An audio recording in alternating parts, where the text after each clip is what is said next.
They said the sea had taken him. 18 years later, a storm uncovers his bones beneath the old lighthouse, buried on dry land. When Bennett Crowe arrives in Greyhaven, he knows the tide didn't lie. Someone did. The Lighthouse Burial. A story by 10 Chapters Studio. Chapter 1. Where the Tide Recedes. The storm had torn at Greyhaven all night, a long, restless howl that rattled shutters and clawed at the cliffs below the lighthouse. By morning, the sea looked deceptively calm, pale, almost innocent, as if it had forgotten what it had done. It hadn't. A section of the bluff had collapsed just after dawn. A dog walker spotted something pale jutting from the dark, wet soil and did what most sensible people do when confronted with exposed bone. She backed away and called the police. By noon, yellow tape fluttered in the salt wind. Bennett Crowe stood just beyond it, coat collar turned up, black coffee cooling in his hand. He wasn't officially invited. He rarely was. An insurance attorney in Boston had called him the night before, voice tight with curiosity. If the remains belonged to Thomas Vale, declared drowned 18 years ago, then someone had paid out a very large life insurance policy under false assumptions. Crowe didn't particularly care about the money. He cared that the sea does many things. It swallows, it erases, it drags, it scatters. It does not bury. Below him, a forensic tech knelt in the exposed earth, brushing carefully with gloved hands. The bone was half embedded in compacted soil several feet above the current tide line. Older remains, the tech called, definitely not recent. Sheriff Halverson nodded stiffly, as if that detail helped. He noticed Crowe watching and walked over, boots sinking slightly into damp sand. "You're the consultant," the sheriff said. Not a question. "Independent," Crowe replied. Halverson glanced back at the cliff. "We ruled Vale a drowning. Boat was found adrift, no signs of struggle. Storm that night was brutal." I read the file. He had, twice on the drive in. Thomas Vale, 42, local contractor, experienced sailor, widowed by the sea in a single night, body never recovered. Community fundraiser. Closed case. Halverson folded his arms. Storms move bodies. "Out," Crowe agreed calmly. The sheriff's jaw tightened. Crowe crouched near the edge of the taped boundary, studying the soil pattern without crossing it. The collapse was fresh, but the layers beneath told their own story. Compacted sediment, root systems grown through and around the cavity. This wasn't a body washed ashore last winter. This was something that had been resting undisturbed for years. Hidden, not lost. The lighthouse loomed above them, tall and weathered, paint peeling in long vertical scars. It hadn't operated in decades, replaced by automated beacons farther down the coast. Now it stood as a postcard landmark and a teenage dare. "Who owns the land?" Crowe asked. "Town," Halverson said. "Has been since before Vale went missing." Crowe nodded once, filing that away. Down below, another fragment surfaced, part of a rib. No marine scoring, no obvious salt erosion. Even at a distance, Crowe could see the absence of what should have been there. He took a slow sip of coffee and let the silence stretch. Behind them, a small cluster of townspeople had gathered at the top of the path, whispering. News traveled fast in places like Greyhaven, especially old news clawing its way back to the surface. "His wife still lives here," Halverson added, too casually. "Margaret Vale, remarried about a year after." "Quick recovery," Crowe said mildly. The sheriff bristled. "People grieve differently." "They do."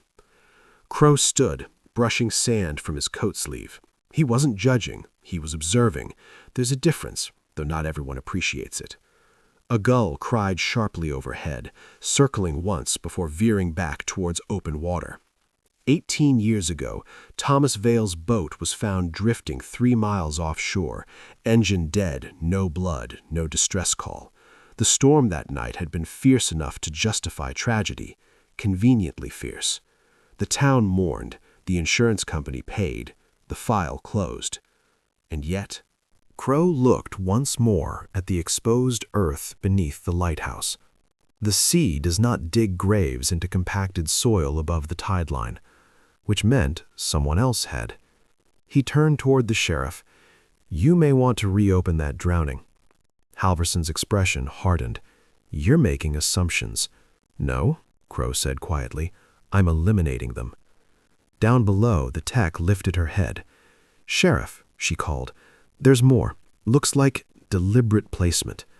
The wind shifted, carrying the scent of brine and wet earth. Crowe stared at the cliff face, at the roots threading through disturbed ground long healed over. Whoever had put Thomas Vale there had believed time would protect them, that erosion would take care of the rest. Time usually does, until it doesn't. Crowe finished his coffee and dropped the empty cup into a nearby bin.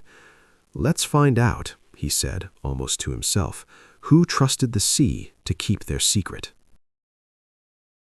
Chapter 2. Grief Performed. Margaret Vale did not look surprised. That was the first thing Bennett Crowe noticed. Her house sat on a quiet rise overlooking the harbor, painted a careful shade of pale blue that suggested recent renovation. The hedges were trimmed, the brass knocker polished. Nothing about the place felt neglected or haunted. She opened the door before he knocked twice. "You're not from the sheriff's office?" she said, eyes steady, voice level. Bennett Crowe. "I know." Of course she did. Greyhaven was already whispering. She stepped aside and let him in. The foyer smelled faintly of lemon oil and something baking. Normalcy, curated. On the far wall hung a large framed photograph of Thomas Vale. Wind-burned face, confident smile, one hand resting on the wheel of a sailboat. Frozen mid-laugh. Crowe paused in front of it. Taken before he disappeared? 2 weeks before. Her tone didn't shift. She led him into a sitting room overlooking the harbor. The view was expansive, beautiful, and strategically positioned. You could watch every boat entering or leaving the harbor from those windows. Margaret remained standing. So did he. "They've found something," she said. "They have." She clasped her hands loosely in front of her. No tremor, no tightening at the jaw, just measured composure. Crowe had interviewed hundreds of grieving spouses over the years.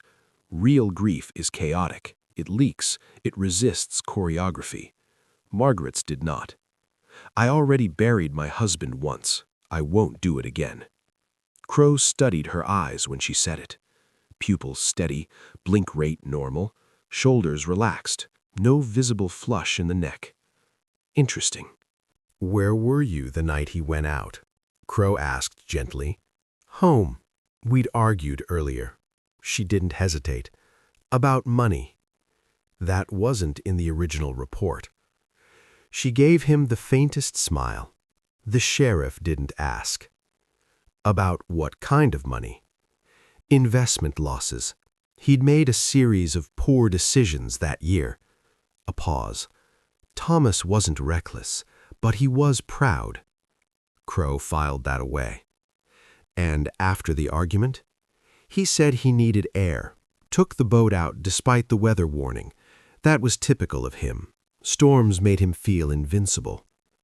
The line was delivered smoothly, perhaps rehearsed long ago. Crowe moved to the window and looked out at the harbor.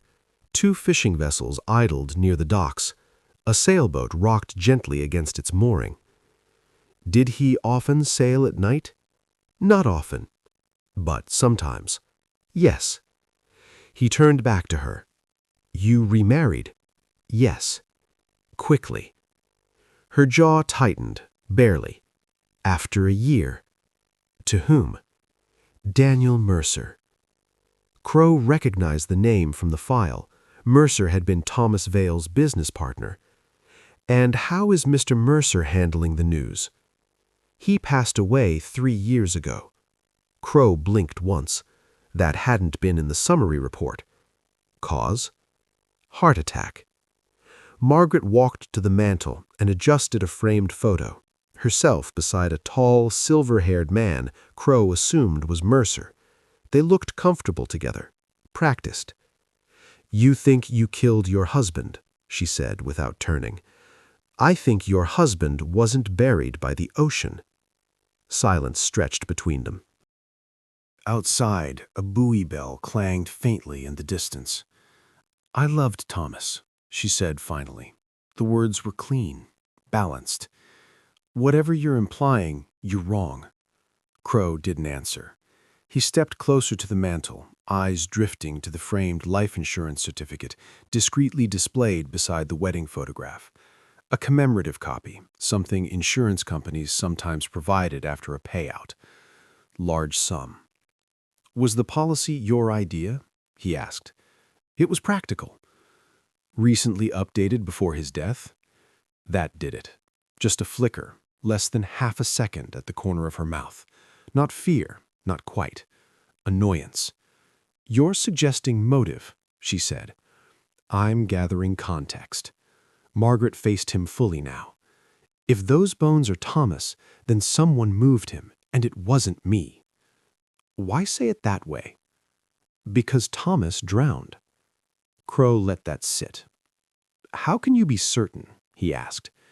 She held his gaze, too steady.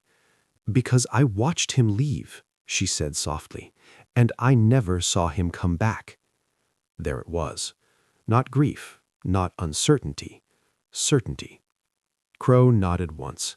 "Thank you for your time." "You'll find nothing," she said. He offered the faintest, polite smile. "That's rarely been my experience." As he stepped outside, the sea breeze carried a chill sharper than before.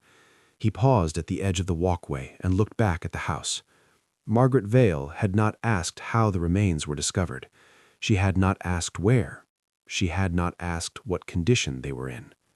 Most spouses would. Crowe slid into his car and made a note on his tablet. Subject displays composure inconsistent with unexpected exhumation. No curiosity about burial site. Expressed certainty of drowning. He stared out at the harbor one last time. If Thomas Vale had been buried beneath the lighthouse 18 years ago, then someone had placed him there, carefully, deliberately, above the tide line. And someone in Greyhaven already knew that. The question was not who grieved best, it was who rehearsed longest. Chapter 3. The Boat That Drifted. The boat had been named Second Wind. Crowe found that detail faintly poetic in the way small towns often are without meaning to be. The vessel itself sat in a dry storage yard near the marina, propped on rusting stands, hull chalked with age and neglect. 18 years ago it had been found drifting 3 miles offshore, engines stalled, sails half lowered. No blood, no signs of struggle, no body. A tragic accident, the file had concluded. Crowe ran his hand lightly along the fiberglass hull, salt-scarred, weathered, but intact.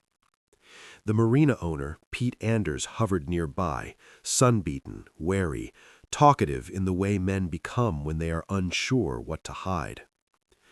"Sheriff kept it stored here after the investigation," Pete said. "Family didn't want it." "Didn't want the reminder?" Crowe asked. Pete shrugged. "Guess so." Crowe crouched near the stern, studying the propeller housing. No significant damage, no bent blade, no sign of collision. "Storm that night," Pete continued. "Worst we'd seen that season." "So I read," stood Crowe. "What kind of sailor was Vale?" "Experienced, cautious, mostly." "Mostly?" Pete hesitated. "He'd been distracted that year. Business trouble, money stuff." Crowe nodded slightly. Margaret had framed it as pride. Pete framed it as distraction. Same melody, different tempo.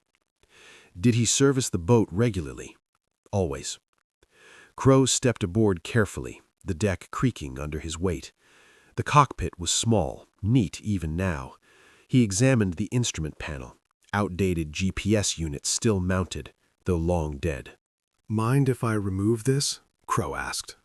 Pete blinked. "That old thing? Doubt it even turns on." "I don't need it to."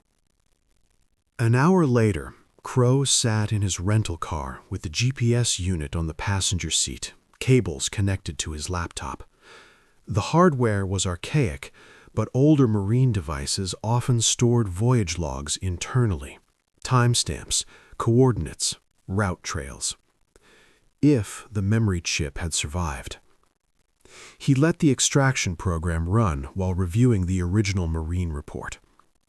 According to the Coast Guard, second wind had last been sighted near a shoal east of Greyhaven before disappearing from radar during the storm.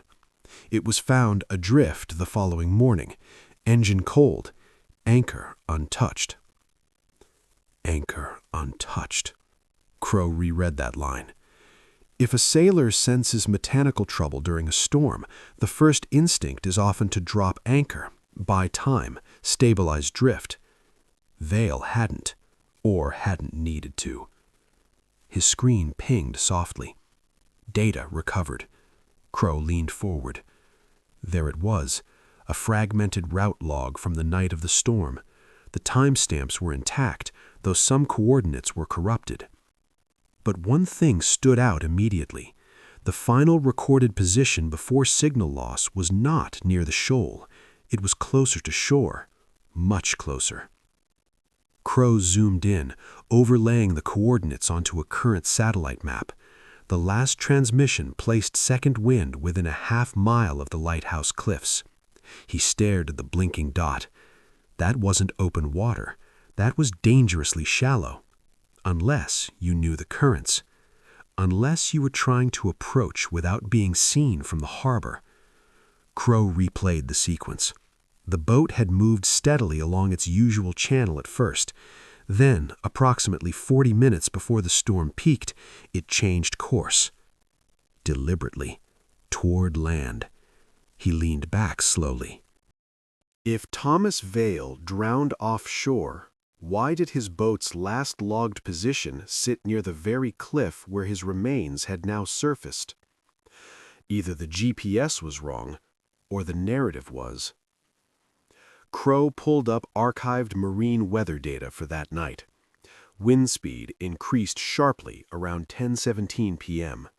Visibility reduced significantly.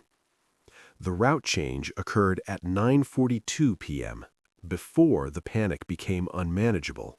Before panic. Which meant Vale had altered course intentionally. Crowe closed his eyes briefly, reconstructing it. Argument at home, leaves house, takes boat out, changes course toward Lighthouse, storm builds, boat later found adrift offshore. Something didn't connect. He drove back toward town, taking the long coastal road that curved beneath the Lighthouse cliffs. From this angle, he could see how a small vessel might approach unnoticed after dusk, especially if the harbor lights were dimmed by weather. He pulled over and stepped out, studying the incline beneath the lighthouse. The soil where the remains had been discovered was accessible, barely, by a narrow maintenance path partially concealed by brush.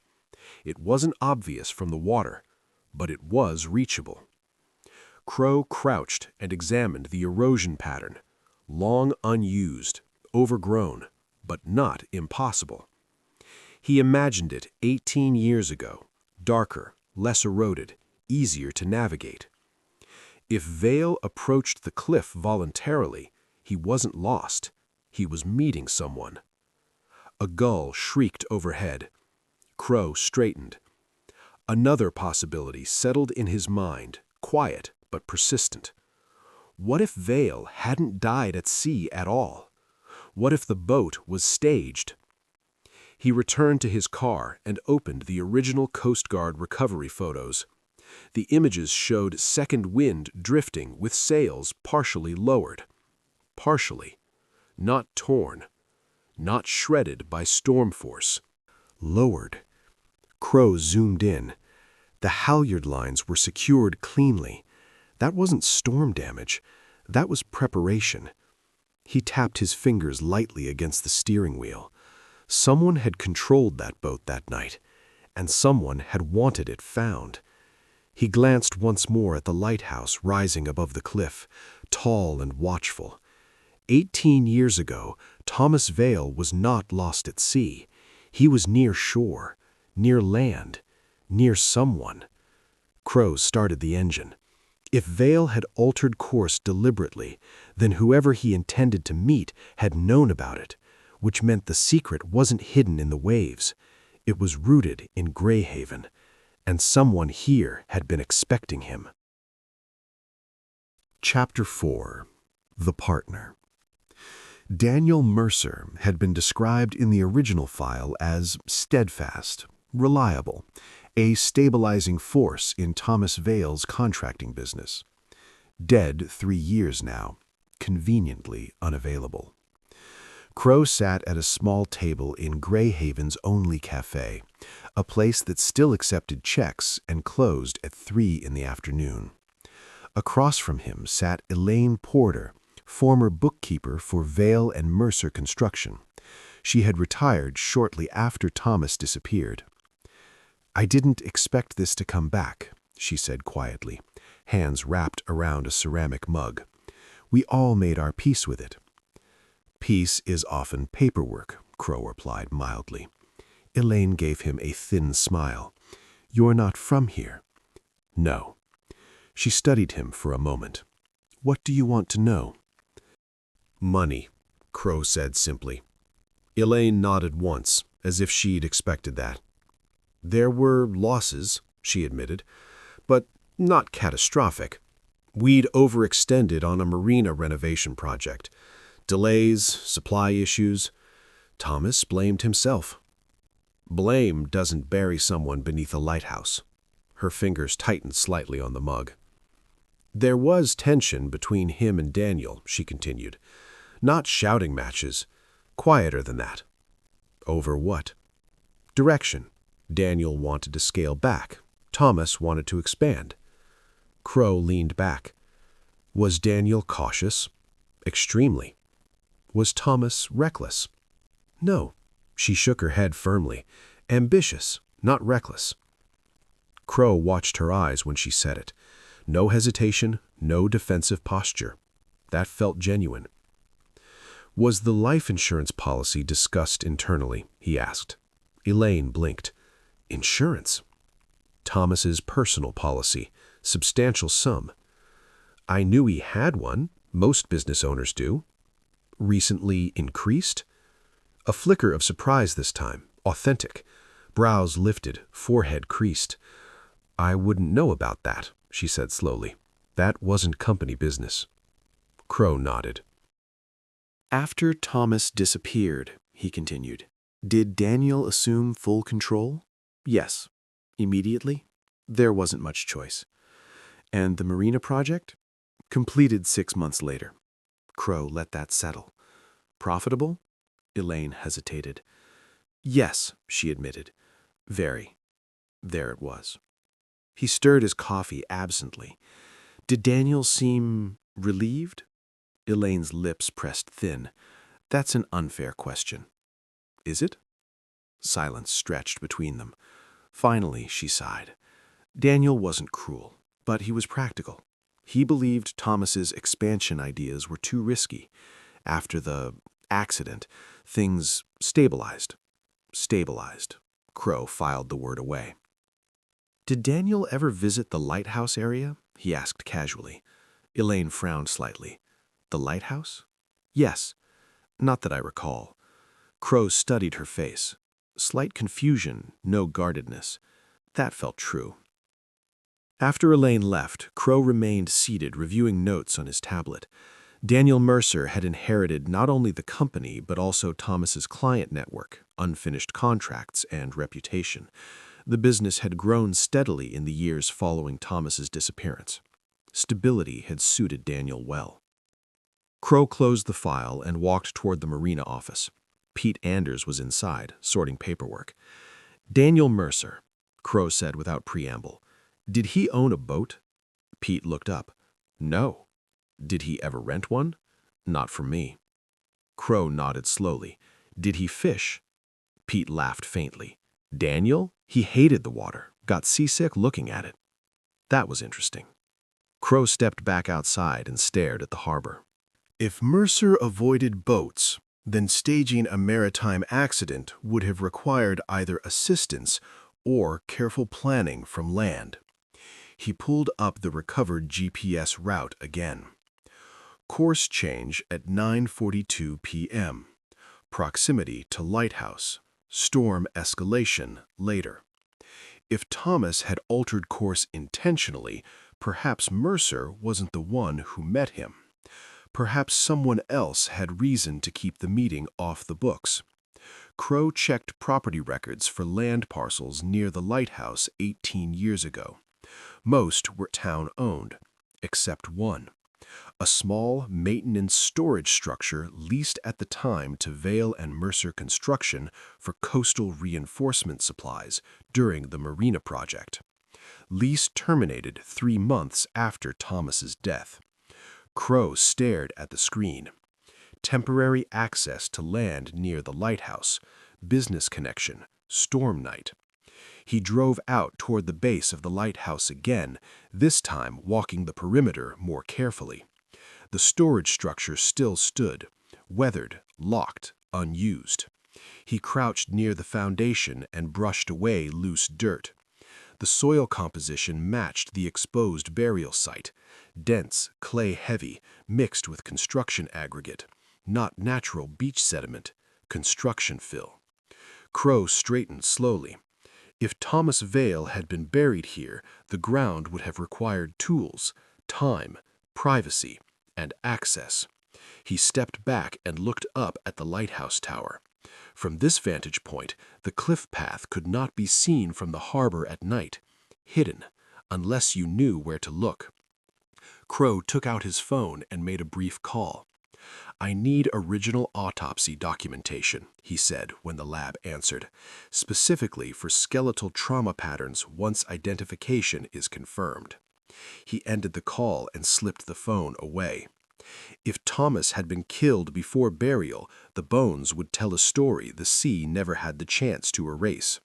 And if the business lease provided opportunity, motive would soon follow. The question was no longer whether Thomas drowned. It was whether someone convinced the town he had and profited from the belief. Crowe cast one last look at the storage building. Daniel Mercer may have feared water, but someone in Vale and Mercer Construction had been very comfortable with land and very familiar with this cliff. Chapter 5. The Son. Thomas Vale had a son. Crowe found that detail buried in a supplemental report, age 12 at the time of disappearance, sent to live with Margaret's sister in Portland within a year of the drowning.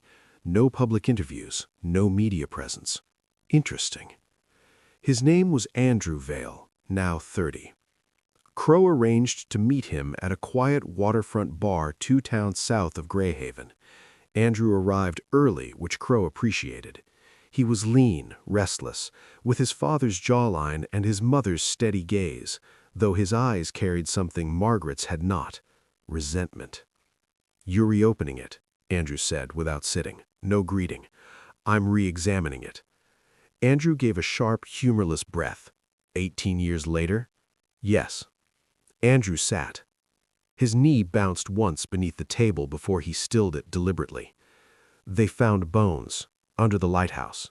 Crowe watched him carefully. "You knew where," Crowe said quietly. Andrew froze. "That's not public knowledge yet." Andrew's jaw tightened. Small towns don't keep secrets well. "That specific location hasn't been released." Silence. Andrew looked out at the water. His throat worked once.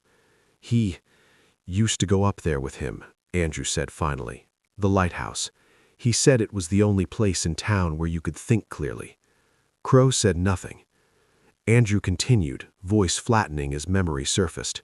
"We'd park near the maintenance shed. He showed me how to avoid loose stones." Loose stones. Crowe pictured the cliff again. Did he go there alone? Crowe asked. Yes. Frequently? When he needed to clear his head. Did he go there the night he disappeared? Andrew hesitated. I don't know, he said. Crowe waited. Andrew's fingers tightened around his glass. He told me earlier that week, Andrew said slowly, that he had to meet someone, that it would fix things. Fix what? He didn't say. Did you tell anyone this at the time? Andrew laughed, short, bitter. No one asked. Crowe believed him. Did your mother know about the lighthouse? Yes. Did Daniel Mercer? Andrew's jaw flexed. He pretended not to. Crowe tilted his head slightly. Pretended. Daniel knew everything about my dad's routines. He tracked project sites obsessively. If my dad had regular spots, Daniel knew. Crowe studied him carefully. Did you like Daniel? No. Why? Andrew leaned forward slightly. Because 3 months before my dad disappeared, Daniel transferred a large sum from the business account to a separate holding account, he said slowly. I found it years later when I asked for old company records. How large? Enough to cover expansion costs, enough to stabilize everything. And after your father's death, it went back into company circulation. Crowe absorbed that quietly. Did you confront your mother? Andrew's gaze darkened.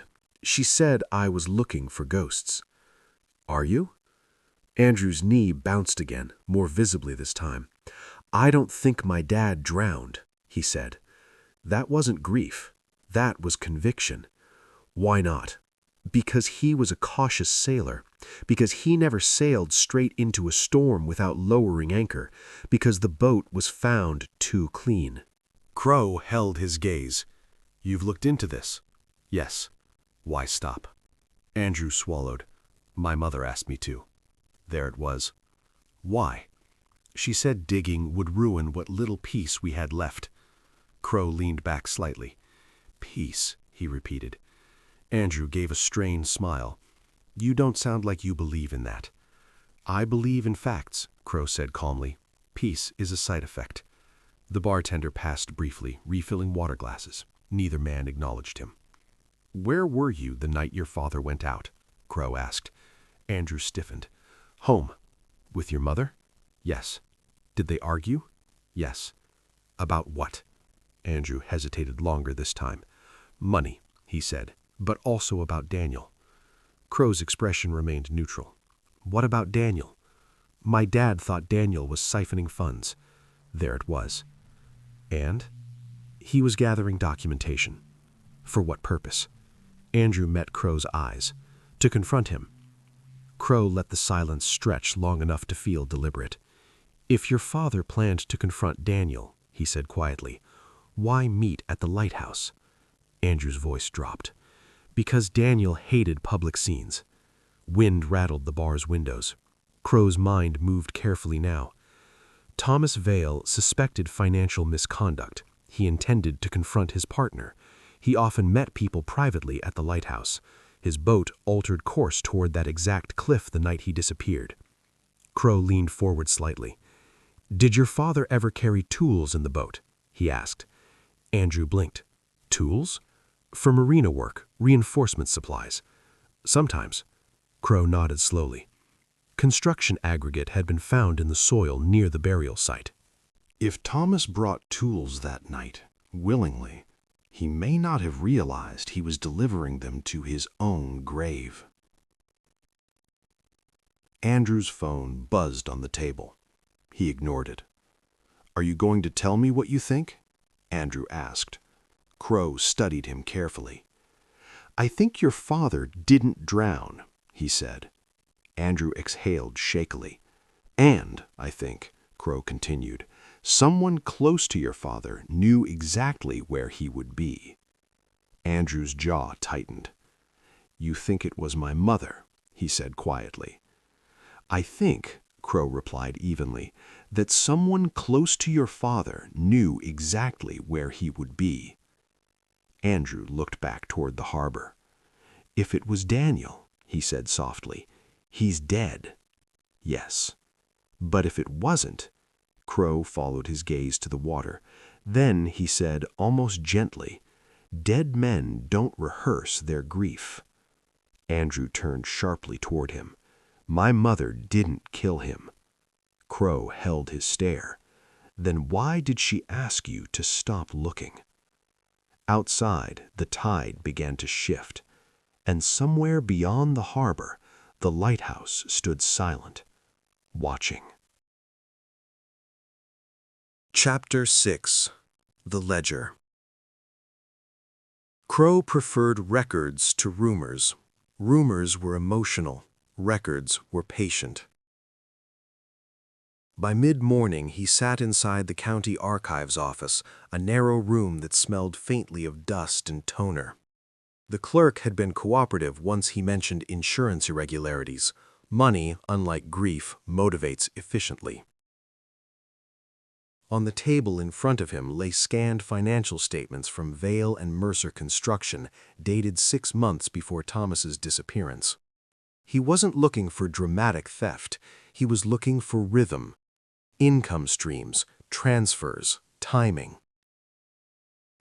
There, the holding account Andrew had mentioned, opened jointly under Mercer's authorization, technically legal under partnership terms.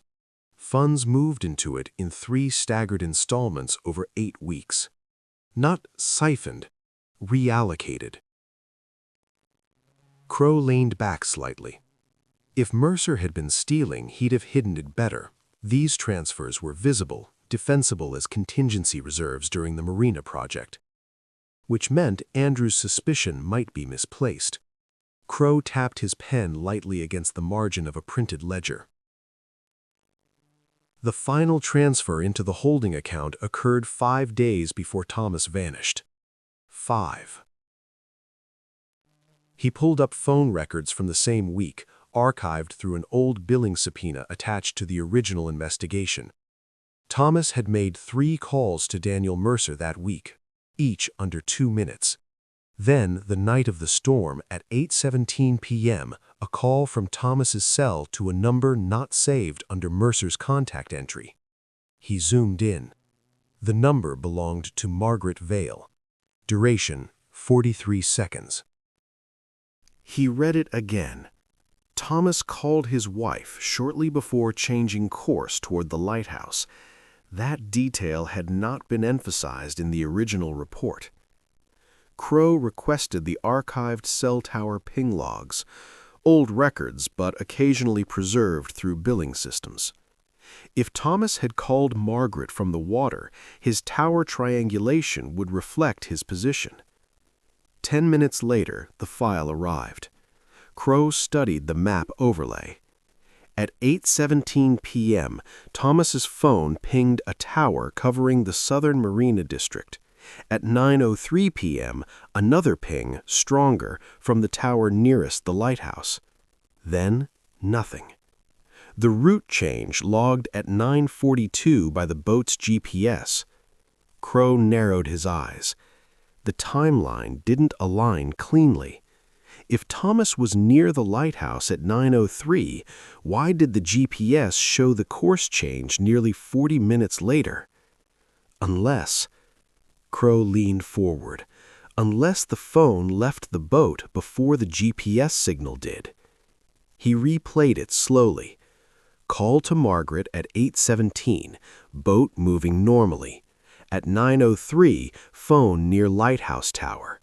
At 9:42, GPS logs final course adjustment toward cliff. 2 separate devices, 2 separate movements. He closed his eyes briefly. If Thomas met someone near the lighthouse and left his phone behind, or if someone else carried it, the GPS unit on the boat could still be moved independently, which meant the boat might have been repositioned after Thomas was already off it. Crowe opened the Coast Guard recovery notes again. Engine cold upon recovery. Anchor untouched. No personal effects missing except Thomas. His wallet had been found in the cabin, so had his watch. But his phone was never recovered, not listed among items found on the vessel. Crowe's fingers stilled. If Thomas's phone pinged near the lighthouse tower at 9:03 and was never found on the boat, then it likely remained on land. Buried, destroyed, hidden, or carried away. He stood and walked outside into the cool air, letting the pieces settle. Margaret had said she watched Thomas leave. She had said she never saw him return. But if Thomas called her from the water, and she knew he was near the lighthouse, why had she never mentioned the call publicly? Crowe dialed the sheriff. "Alverson," came the gruff answer. "Did Margaret report receiving a call from Thomas the night he disappeared?" "I'd have to check." "Check." A few minutes later, Halverson returned. "No record of that, just notes that they argued earlier." Crowe stared at the harbor. "So she omitted it." "Or we missed it," Halverson said defensively. Crowe didn't respond. He ended the call and made another. Andrew answered on the second ring. "Did your father ever call your mother from the boat?" Crowe asked without preamble. "Sometimes." "The night he disappeared?" Andrew hesitated. "I don't know." "Did she ever mention a final call?" Silence. "No," Andrew said slowly. "She always said he left angry. That was it." Crowe thanked him and hung up. The wind shifted across the docks, carrying the scent of kelp and diesel. If Margaret received a call from Thomas at 8:17 p.m., she would have known his approximate location. If she knew he was heading toward the lighthouse, she could have met him there, or warned someone else. Crowe returned to his car and pulled up archived banking data. The life insurance payout was processed within 30 days of official death declaration. Large, clean, transferred first into Margaret's personal account. Then, 6 months later, a portion redirected into a joint account with Daniel Mercer. He stared at the numbers. Not immediately, not suspiciously fast, carefully spaced, like someone who understood optics. Crowe closed the laptop. The storm had provided chaos. The boat had provided narrative. The burial had provided permanence. But the ledger, quiet and unemotional, suggested something subtler than financial desperation. This wasn't about siphoned funds. This was about control. Someone had known Thomas was going to the lighthouse. Someone had ensured the boat would be found. Someone had allowed 18 years to pass without a single slip in composure. Crowe looked out toward the faint outline of the lighthouse in the distance. If the phone never returned to the boat, it meant Thomas likely stepped onto land willingly, which meant he trusted whoever he was meeting. Crowe slid the laptop shut. Trust is not given at random, it is reserved. And if Margaret knew about that final call and never told anyone, then she wasn't merely rehearsing grief, she was editing history. And Crowe intended to read the original draft. Chapter 7. The Storm Window. The lab confirmed identification by late afternoon. The remains beneath the lighthouse were Thomas Vale. 18 years of salt air had not erased the truth. The femur fracture showed peri-mortem trauma, clean, forceful, consistent with a heavy blunt object, not tidal damage, not rock impact. Thomas Vale had not drowned. He had been struck. Crowe stood in the sheriff's office, reviewing the report while Halverson paced behind his desk. "You're saying he was killed before burial?" the sheriff muttered. "I'm saying the sea didn't fracture his femur at that angle," Crowe replied calmly, "and it certainly didn't bury him 6 feet into compacted soil." Halverson exhaled slowly. "You're about to rip open something this town buried a long time ago." Crowe closed the file. It was never buried properly. He left the station and drove back toward the lighthouse. The wind had picked up again, Not storm level, but restless. Greyhaven seemed uneasy, as if the coastline itself remembered. He parked near the maintenance shed and walked the narrow path Andrew described. The soil was still disturbed from the excavation, yellow markers flapping in the breeze. Crowe crouched and examined the surrounding terrain more closely than before. Footing near the burial site would have been difficult during a storm, slick, unstable. Whoever dug the grave likely did so before the worst weather hit. He checked archived meteorological data again on his phone. Storm escalation peak, 10:17 p.m. Heavy rain began, 9:55 p.m. Winds moderate but manageable before 9:40 p.m. Thomas's phone ping near the Lighthouse tower, 9:03 p.m. Boat's final GPS shift, 9:42 p.m. Crowe traced it mentally. Thomas arrives near the lighthouse around 9 o'clock. Phone ping tower.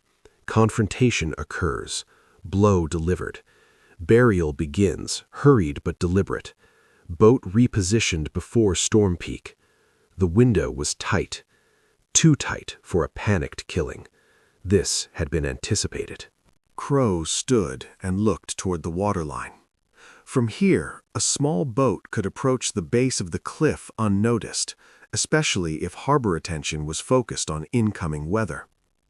He followed the slope down toward the rocky shoreline. The tide was receding, revealing a narrow strip of gravel beneath the cliff face. There, partially embedded in sediment, was something metallic. Crowe knelt and brushed it free.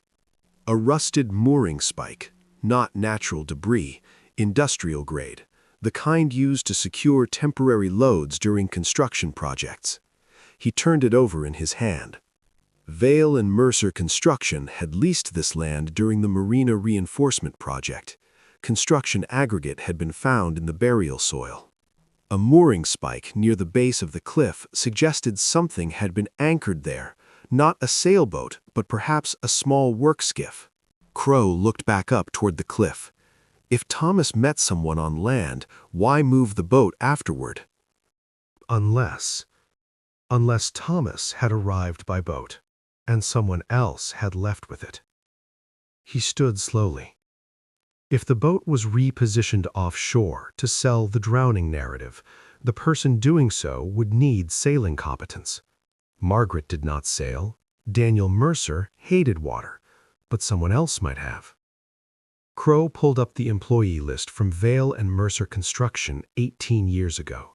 Foremen, laborers, 2 project supervisors. One name stood out: Caleb Norris, licensed marine contractor, currently living in Greyhaven. Crowe slipped the spike into an evidence bag and headed back toward town. If Norris had been present during the Marina project, he would have known the lighthouse terrain intimately. He would have had access to tools, to equipment, to the maintenance shed, and crucially, to boats. Crowe parked outside Norris's modest home near the industrial docks. A fishing skiff sat in the driveway, well maintained. He knocked. Caleb Norris opened the door, broad-shouldered, sun-lined, wary. "Mr. Norris," Crowe said evenly, "I'm revisiting Thomas Vale's case." Norris's expression flickered, brief tightening at the eyes. "That's done," he said. "No," Crowe replied calmly. "It isn't." Norris stepped outside, closing the door behind him. "I answered questions 18 years ago." "You did," Crowe agreed, "about Thomas's business stress." "I didn't kill him." Crowe held up the bagged mooring spike. "Do you recognize this?" Norris's jaw flexed. "Looks like standard dock hardware. Found at the base of the lighthouse cliff." Silence. "That area was used during your coastal reinforcement project. You were the marine specialist. That was almost 2 decades ago." "Yes." Norris glanced toward the harbor. "You think I buried him?" he asked quietly. "I think," Crowe replied, "you're the only person connected to that project who could have moved the boat afterwards." Norris's shoulders stiffened. "You don't know what you're talking about." Then help me understand. The wind carried the distant clang of rigging against masts. Norris looked past Crowe toward the water, then back. I didn't kill Thomas, he said again, but this time softer. Crowe studied him carefully. Not fear, not anger, something closer to guilt. Were you there that night? A long pause. I was called, Norris admitted, finally. By whom? Norris swallowed. I can't. Crowe's voice remained steady. If you moved the boat, you know he didn't drown. Norris closed his eyes briefly. I thought it was an accident, he said. By the time I got there, he was already... Already what? Gone. Crowe's pulse remained steady, but his mind sharpened. Who called you? He asked again. Norris shook his head. I won't say. Was it Daniel? No response. Was it Margaret? That landed. Norris's gaze dropped. Crowe watched the silence bloom between them. You moved the boat, Crowe said quietly. You set the sails. You let it drift into the storm. Norris's breathing grew shallow. I thought I was helping, protecting her. Her. Crowe's eyes narrowed slightly. Margaret. The wind shifted again, colder now.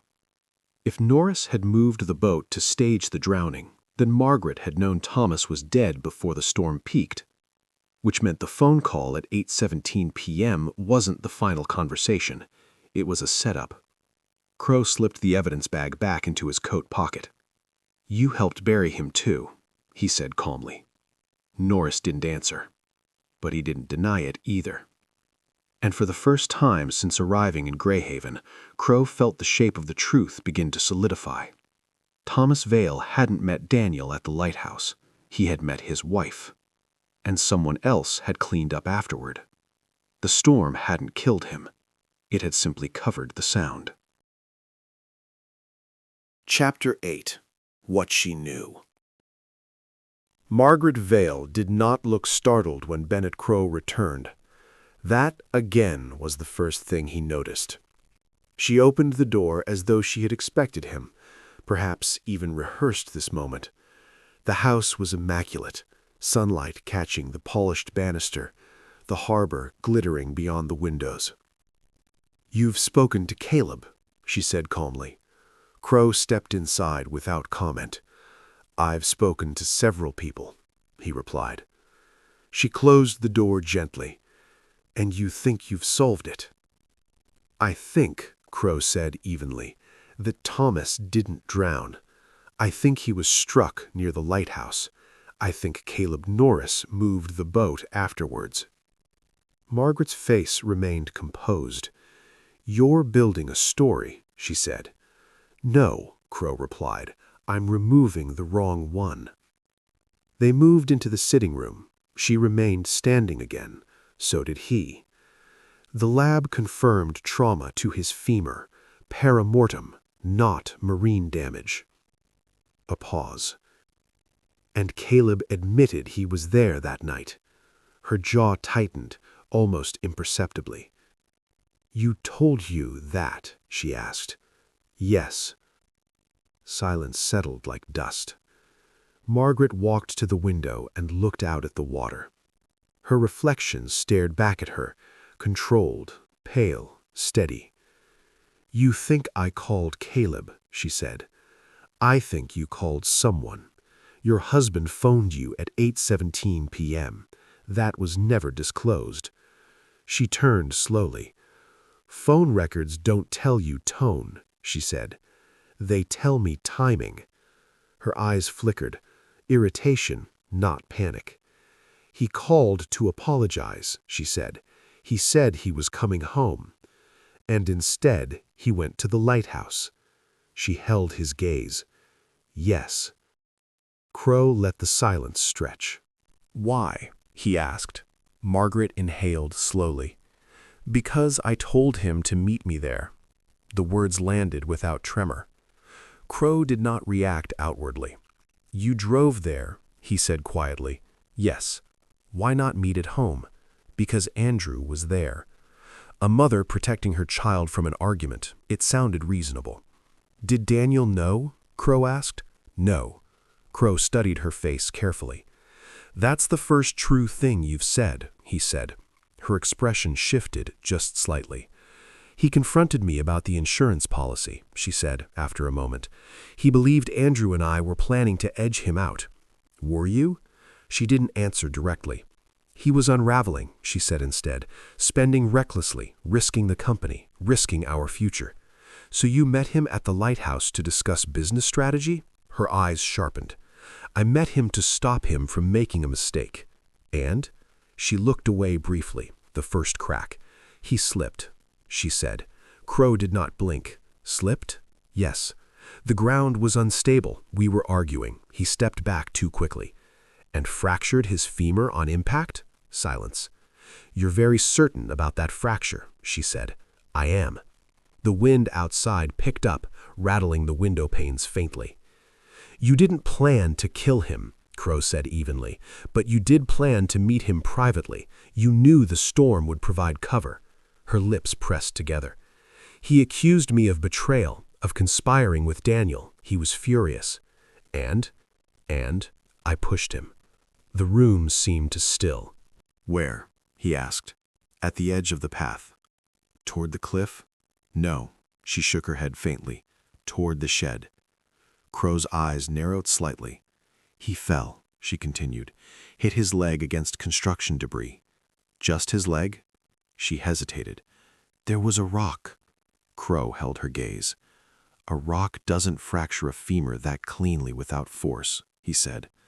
Her composure flickered, just for a second. You weren't there, she said. No, he agreed softly, but the bone was. Silence stretched between them again. After he fell, Crowe continued, you called Caleb. Yes. Why Caleb? Because Daniel would have panicked. That answer was immediate. Crowe considered it. You didn't call for medical help. No. Why? She looked at him, finally something raw in her eyes. Because he wasn't breathing. Crowe let the moment hang. And you knew, he said quietly, that a storm drowning would be easier for Andrew to live with than a violent confrontation. Her shoulders stiffened. I did what I thought would protect my son. You protected the narrative. She flinched at that. Caleb Norris had moved the boat, lowered the sails, let it drift into worsening weather. Margaret had returned home before the storm peaked. The town had filled in the rest. You buried him before the rain came, Crowe said. Yes. You rehearsed your grief. Her eyes hardened. Do you think I enjoyed that? She whispered, standing at the docks, watching them search. I think you calculated it. She turned back toward the window. Daniel suspected. Crowe's gaze sharpened. Suspected what? That Thomas came to confront him about finances. Daniel assumed that's why he left angry. He believed he'd driven him to the water. Crowe went still. So Daniel never knew about the Lighthouse meeting? No. And you let him carry that guilt? Margaret's reflection in the glass did not answer. Crowe stepped closer. You said earlier Thomas drowned, he said quietly. You said it with certainty. I had to. No, Crowe replied. You chose to. She turned sharply. He would have destroyed everything, the business, the house, Andrew's future. So you destroyed him instead. The words landed heavy. Margaret's composure finally fractured, not into hysteria, but into something colder. He shouldn't have pushed me, she said. Crowe studied her face. There it was. Not accident, not slip. A shove, a struggle, force. You struck him, Crowe said quietly. Silence. She didn't deny it. Outside, the tide began to rise again, slow and relentless. Crowe stepped back toward the door. You staged a drowning, he said. You allowed your son to believe his father was taken by the sea. You let your partner believe he'd driven him to despair. And you rehearsed that version for 18 years. Margaret's voice was almost a whisper now. I protected what was left. Crowe paused at the threshold. No, he said calmly. You preserved what benefited you. He opened the door. And storms, he added quietly, don't bury secrets forever. Behind him, the lighthouse stood against the horizon, no longer silent, no longer shielding the lie. And for the first time since the bones surfaced, Greyhaven's calm felt temporary. Chapter 9. The Cracks in the Story. Margaret did not ask him to stay. She did not plead. She did not collapse into the kind of grief that would have fit the narrative she had rehearsed for nearly 2 decades. She simply stood by the window as Bennett Crowe stepped out of the house, watching the harbor as though it might yet return something she had lost. Crowe did not go to the sheriff immediately. Confessions offered in controlled living rooms often changed shape under fluorescent lights. Instead, he drove back to the lighthouse. The wind had softened. The tide was coming in. The cliff face, partially exposed by erosion, looked less dramatic now, almost ordinary. That was the danger of time. It made violence look accidental. He stood near the maintenance shed and reconstructed the sequence again, carefully, this time without assumption. Margaret calls Thomas at 8:17 p.m., tells him to meet at the lighthouse. He alters course. Arrives around 9. Phone pings tower. Argument escalates. Physical contact. Impact. Silence. She said she pushed him. She said he fell. Crowe crouched and studied the terrain. Even now, the slope near the shed was uneven, but not sheer. A fall here would injure, possibly fracture, but the lab had indicated force, clean break, lateral impact. Not a stumble, a strike. He walked toward the edge of the cliff where excavation markers still dotted the ground. The burial site was several yards from the shed, not at the base's slope, but in a deliberate hollow between root systems. You do not push someone, panic, and bury them 6 feet deep with careful layering of construction aggregate. You decide. Crowe replayed her language. He slipped. There was a rock. He wasn't breathing. No mention of blood. No mention of checking. No mention of calling his name. He closed his eyes briefly. People who describe accidents describe chaos. They over-explain. They apologize. They correct themselves. Margaret had edited. Crowe stood and pulled up the autopsy addendum again. Secondary fracture noted in the right ulna. Defensive posture possible. He read it twice. Defensive. Thomas had raised his arm. That meant he saw it coming. Crowe exhaled slowly. Margaret had not merely pushed him, she had struck him. And Caleb Norris had not arrived after a fall. He had arrived after violence. Crowe drove to the sheriff's office at dusk. Halverson looked tired before Crowe even spoke. You have something, the sheriff said. I have inconsistencies, Crowe replied. Halverson gestured for him to continue. She claims he slipped, but the lab found defensive fracture patterns. He raised his arm before impact. Halverson's jaw tightened. That suggests an intentional strike. Yes. With what? Possibly a tool, Crowe said. Construction debris was present. The marina project left equipment stored in that shed. Halverson stared at the desk. She admitted pushing him, he said. She admitted enough to control the frame. The sheriff rubbed his temples. She's lived here her entire life. That doesn't alter bone structure, Crowe replied evenly. Silence stretched between them. And Norris? Halverson asked. I think he moved the boat, Crowe said, likely under instruction. He believed he was protecting her, but he knows more. Halverson looked up sharply. More how? Crowe met his gaze. He arrived after the blow, but not immediately after death. The sheriff frowned. You think she called him before? I think she anticipated escalation, Crowe said quietly. The storm was forecast hours earlier. She chose that night deliberately. Halverson's face went still. You're suggesting premeditation. I'm suggesting opportunity paired with planning.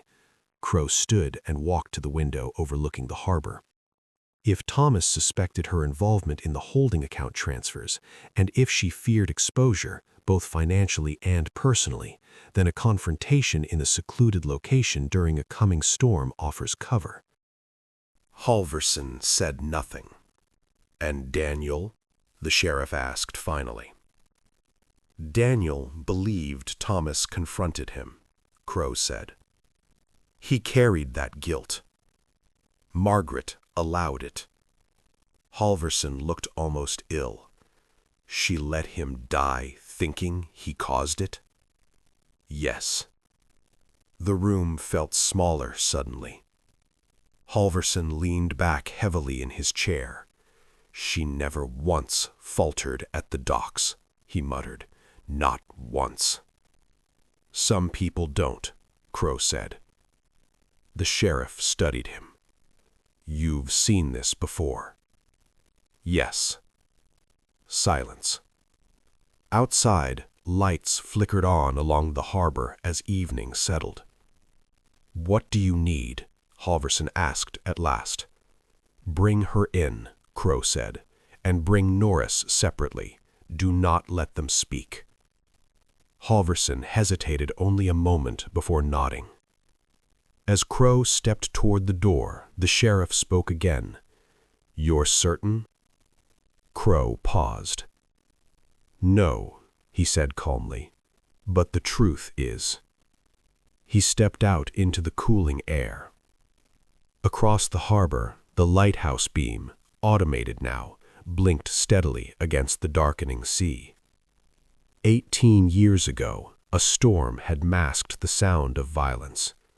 Tonight, there would be no storm, only questions. And this time, Margaret Vale would not control the narrative. Chapter 10. Above the Tide Line. Margaret Vale did not ask for a lawyer immediately. That, too, Crowe noticed. She sat across from Sheriff Halverson in the small interview room, posture straight, hands folded neatly in front of her. The fluorescent light above cast no shadows sharp enough to hide in. Caleb Norris was in the adjacent room, separate, waiting. Crowe stood against the far wall, silent. Halverson cleared his throat.